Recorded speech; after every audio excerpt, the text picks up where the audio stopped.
The text I want to look at is, as I said before, Deuteronomy, the 17th chapter. And we're going to focus on verse 8 through 11.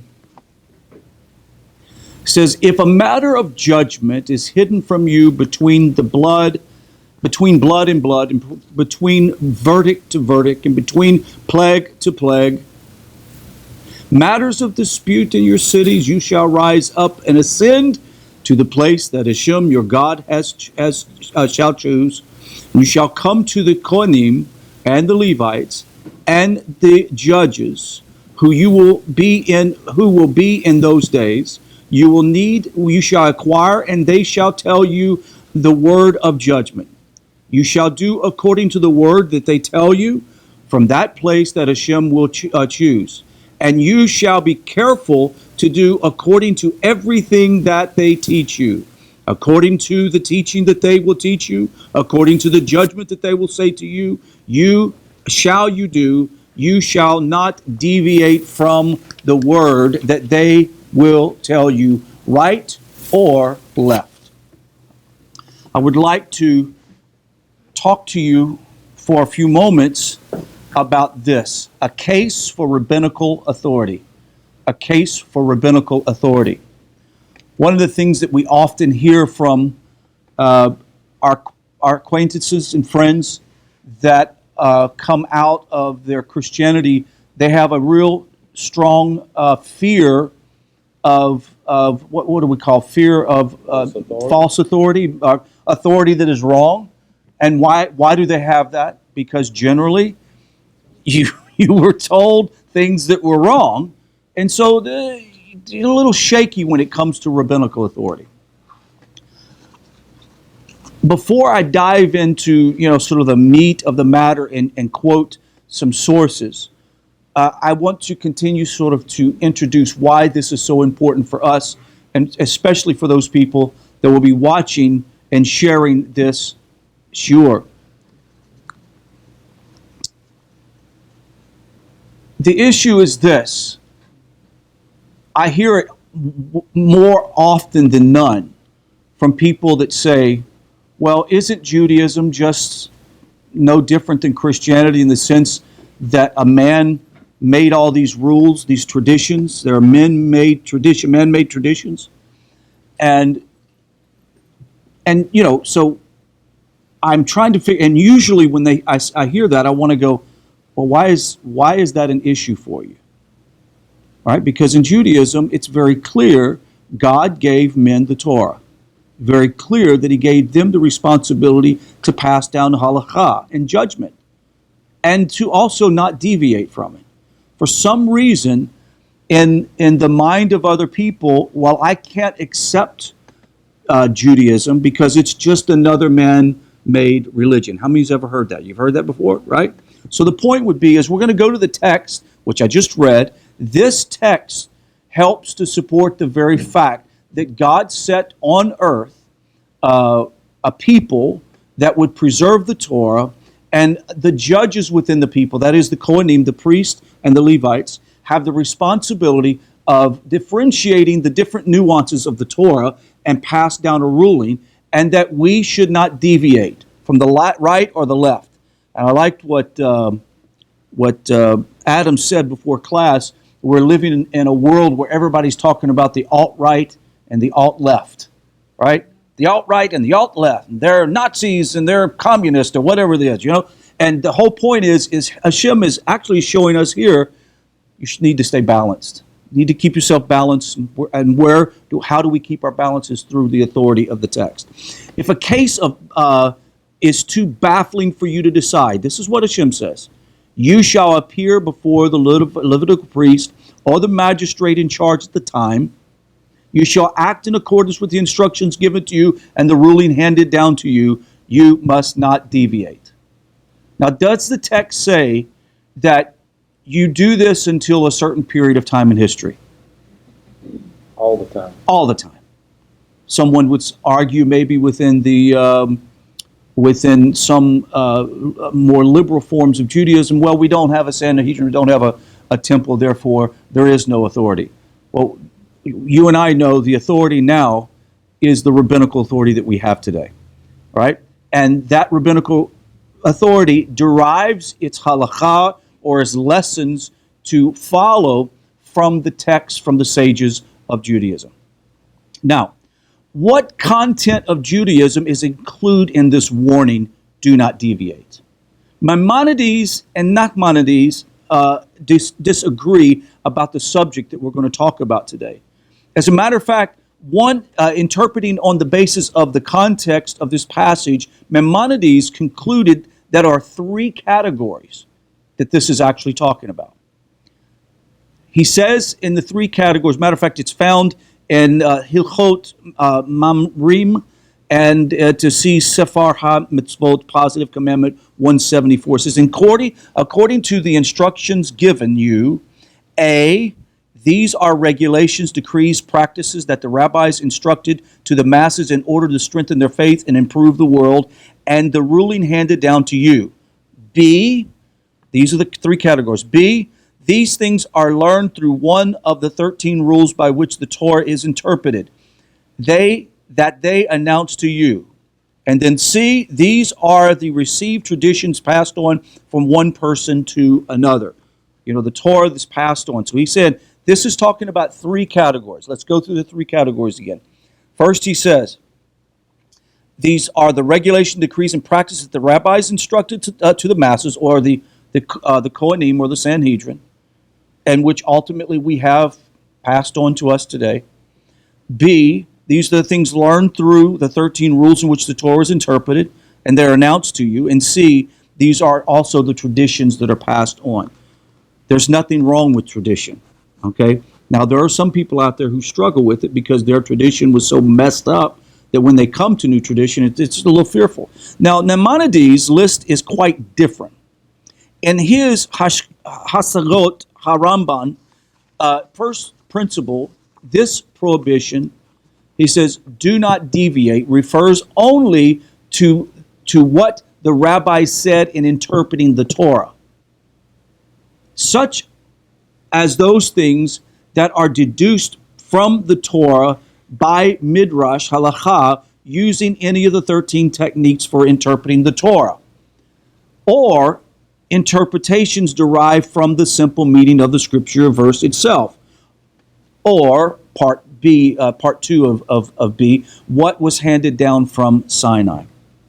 It turns out that Maimonides and Nachmanides, two great sages of Judaism, disagree on whether the two categories A and B, that is the category of rabbinic regulation, decrees, and practices, comprises part of what we are warned not to deviate from. So the idea is the meaning. Does it mean all of the Torah? Does it mean just what he's talking about here on matters between blood and matters between plague and disputes between cities? Is he only talking about that? Don't deviate. Or is he putting the whole list of Judaism, that which found in oral Torah and in written Torah? This is something I have to really think about. And if it is only talking about these things, then do we have any grounds now to support the fact that today we have to have rabbinical authority? I'm saying this is a case for rabbinical authority. Why do we say that? Because God put that in the plan. He's the one that set it out. And who am I and what is my position to all of a sudden say he didn't know what he was doing? And the biggest one I hear all the time is, well, can't men make mistakes?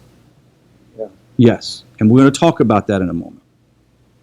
As Scripture said, if a case is too baffling for you to decide, be it a controversy over homicide, civil law, that is when something is not clearly revealed to them, and the rabbis or judges are in disagreement as to the law of the Torah, it is and its prescriptions and punishment. This prohibition cannot include rabbinic regulations such as when they say, for example, to kindle the Hanukkah lights. For this does not come under the rule of scriptural verse. If a case is too baffling for you to decide, rather such regulations are to be observed on the strength of the verse. Ask your father, and he will inform you as to what you should do. Deuteronomy 32, verse 7. You remember that? If you have a situation and you're not sure what to do, ask your father. and that you can also reference that with Shabbat 23a. Now,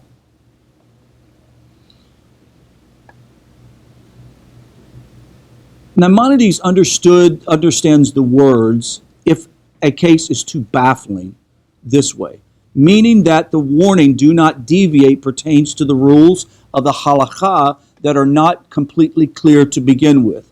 Since the prohibition deals only with the conditional situation, it does not include regulations, decrees, and practices that are independently set by the sages.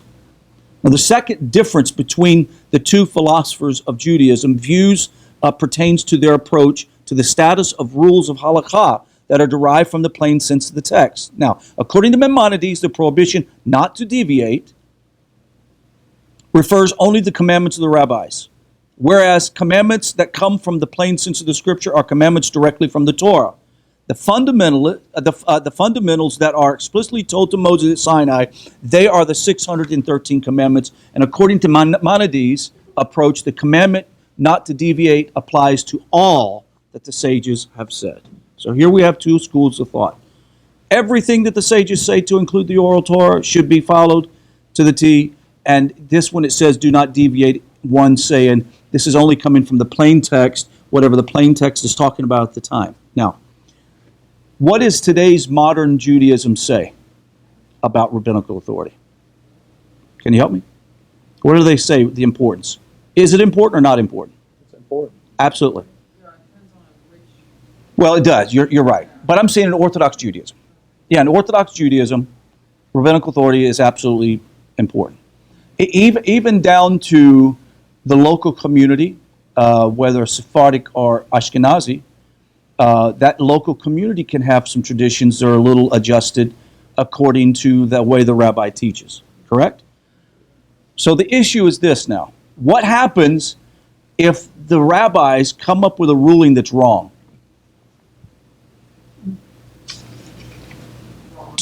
Do you have the choice to not do it? No. Not according to Rashi. Not according to Rashi. You don't have. Not unless it's a blatant Torah objection. That's it. If it's a blatant Torah objection, like let's say, for example, he says it's all right to eat treif. No. Okay? It's all right to eat pork. No. Automatically, you know this is against the plain written text of the Torah. We don't do it.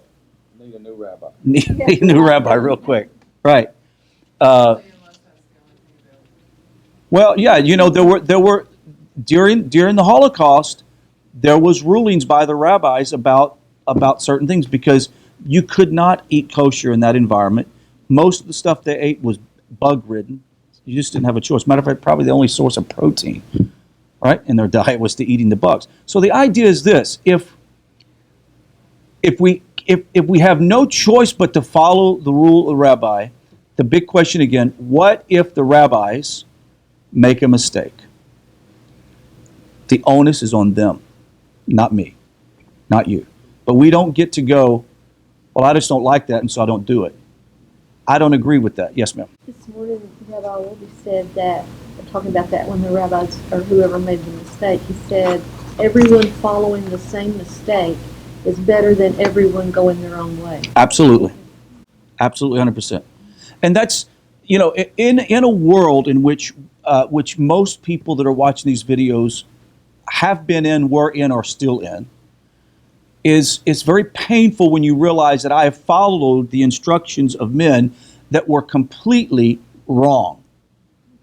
Now, I would say the confidence that I have now is different than the confidence I had back then.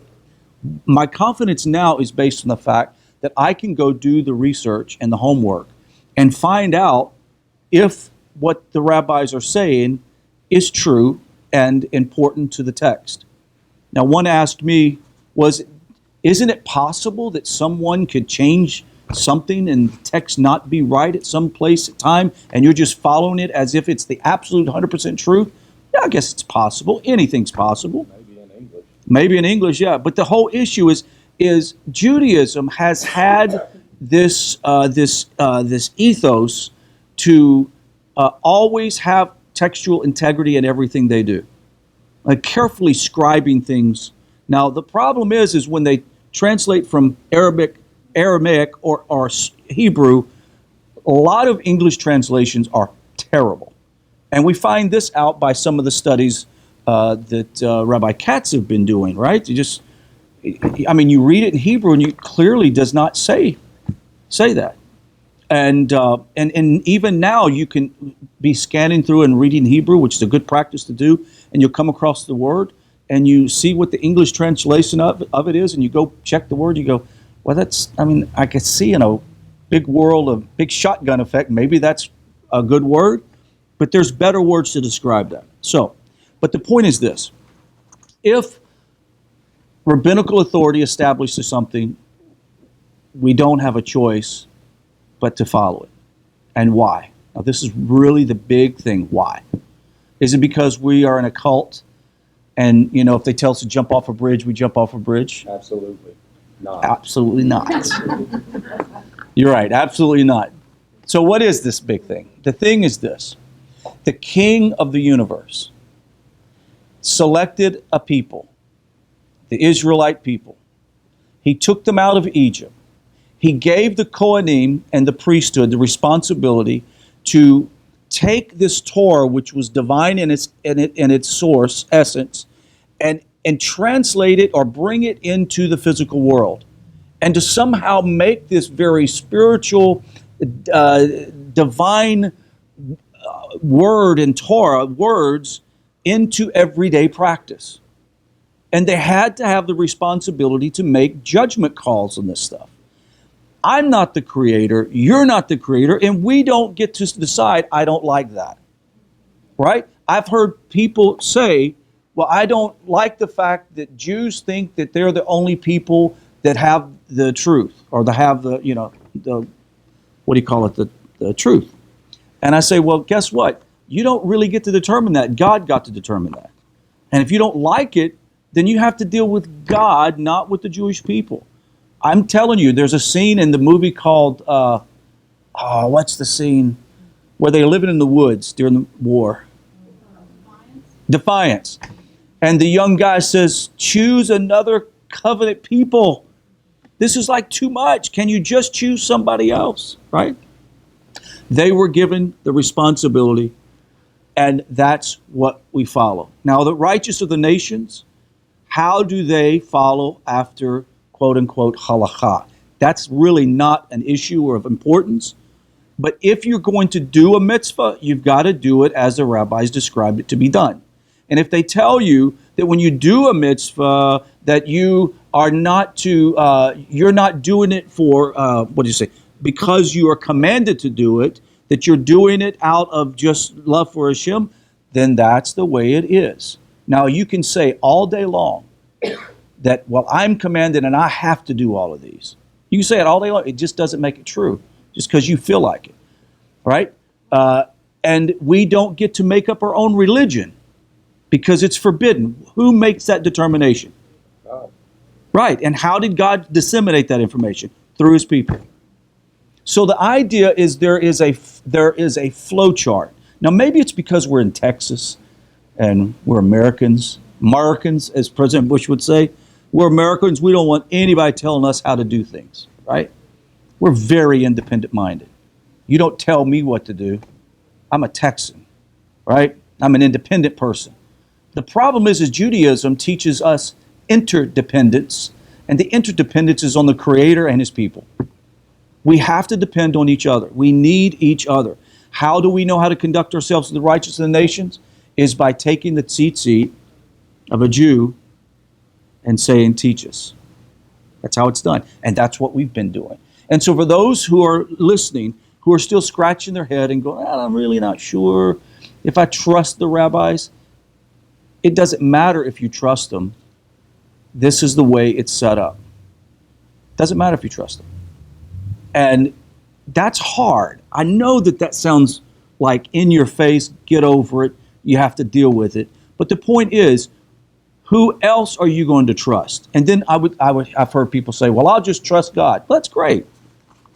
But God speaks through the Torah, who's been preserved by the Jewish people and actually is taught by rabbinical authority. So how are you going to know what God says? And the Torah became an earthly institution. It is. It's absolutely the earthly institution in government that rules all of physicality. Incredible.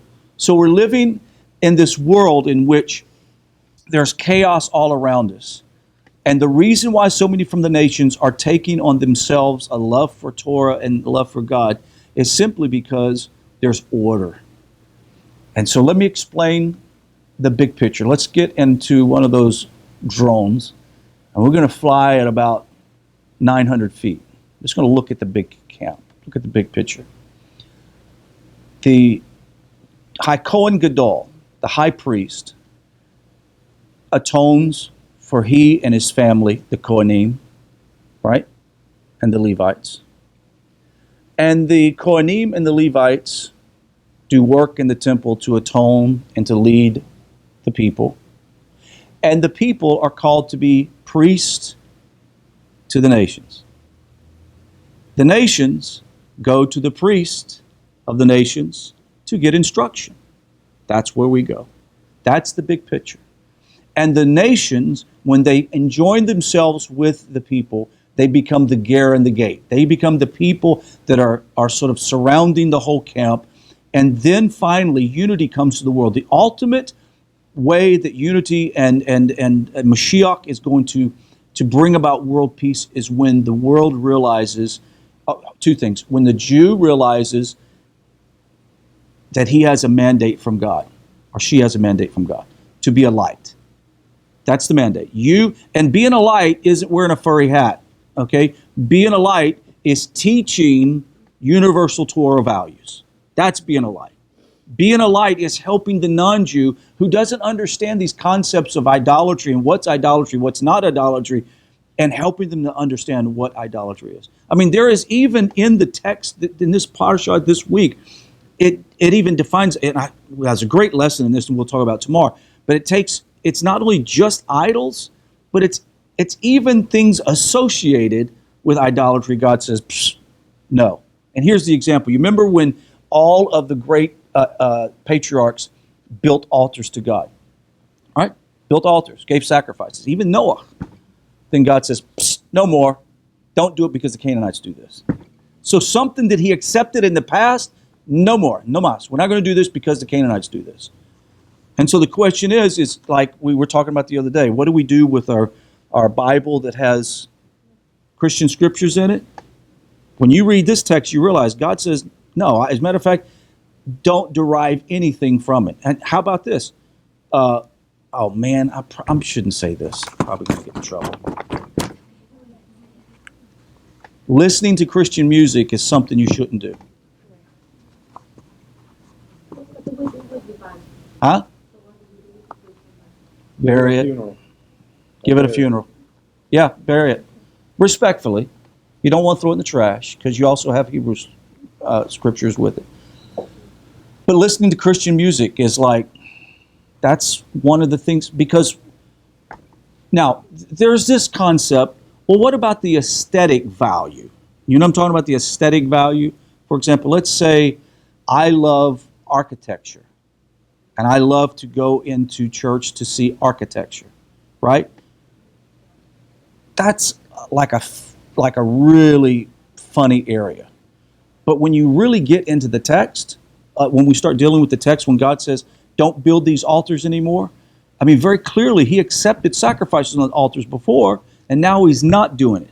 And even the ones that said, even the altars that were erected, he says, when you move to that area, tear them down. Don't keep them up. You don't allow them aesthetically. Well, it's a nice piece of architecture. It reminds us of the past history of the Canaanite people. No, tear it down.